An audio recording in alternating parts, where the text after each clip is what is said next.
Well, believe it or not, there are still a few conservative professors out there in America, even in the state of California. Keith Fink is one of them. He's a lecturer in communications at UCLA. And he says students are being blocked from enrolling in his course, which is called Sex, Politics, and Race, Free Speech on Campus, because he does not agree with the conventional liberal point of view.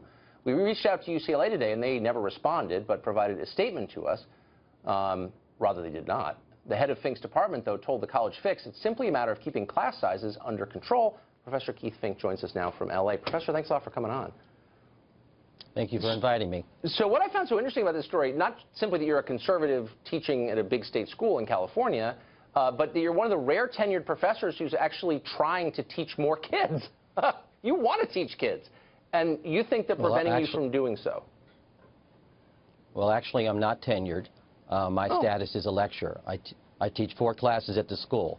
I doubt there would be many professors in my shoes, tenured or not tenured, that would be brazen enough to take on the university when the students' rights are repeatedly violated. So I'm not tenured. Well, you're braver than I realized. I'm happy. Well, I am, and that's a problem for UCLA. And I'm happy to teach hundreds of students. The bigger class you give me, happier to teach as many as can sit in a room.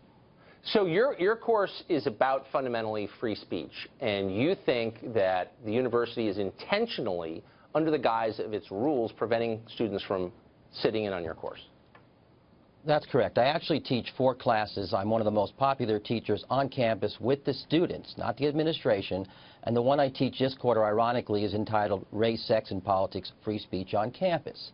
When I teach that course, I go over the principles that govern the First Amendment, free speech, freedom of conscience, and I also go over due process rights. We spend a lot of time on sexual assault and the kangaroo campus court proceedings.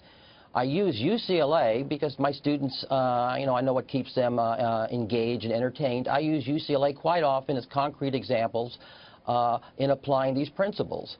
And UCLA is a microcosm of the macrocosm.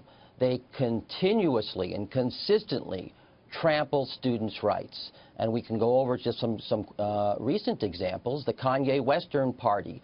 These were fraternity and sorority members throwing a party at Kanye West and Kim Kardashian. There was an immediate rush to judgment because somebody thought there was black soot on one of the students' face, that it was blackface. And instead of according the students due process of investigating the facts, there was an immediate suspension on the fraternity.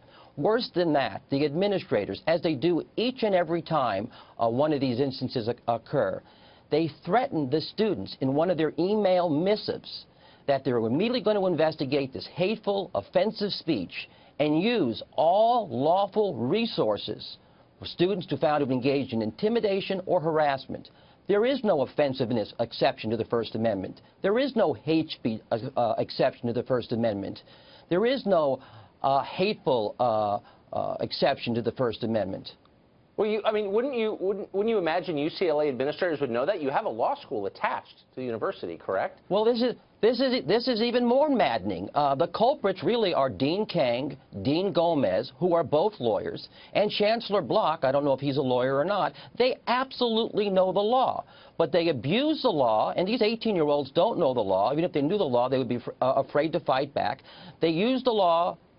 They abuse the law, they twist the law, they send out these interim emails which either chill speech that they don't like, or they actually punish students that run afoul of these types of policies that don't conform to their liberal ideology.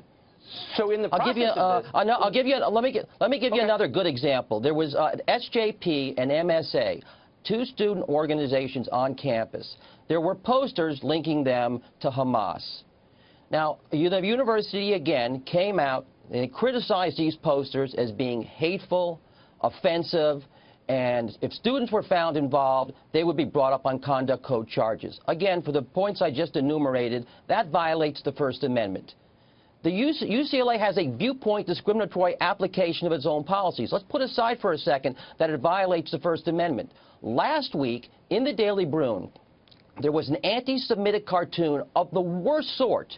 It was a standard anti-Semitic trope with Netanyahu with a big nose, and it had the 10 Commandments in the background, thou shalt not steal, thou shalt not murder, implying that Right. Israel will murder to achieve its settlements. Not a word from the administration.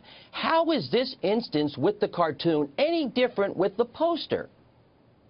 It isn't. It's just not consistent with their narrative. It's a great question, and all of this, it strikes me, proves the great lie of tenure, which is that professors need it in order to speak their minds, and yet you don't have tenure, and here you are bravely saying exactly what you think, and I hope that you're not punished for it. Keith Fink, thanks a lot for joining us. Okay. Unfortunately, we're out of time, Thank but I you hope for you'll having come me. back for another update on the UCLA campus, which sounds pretty florid.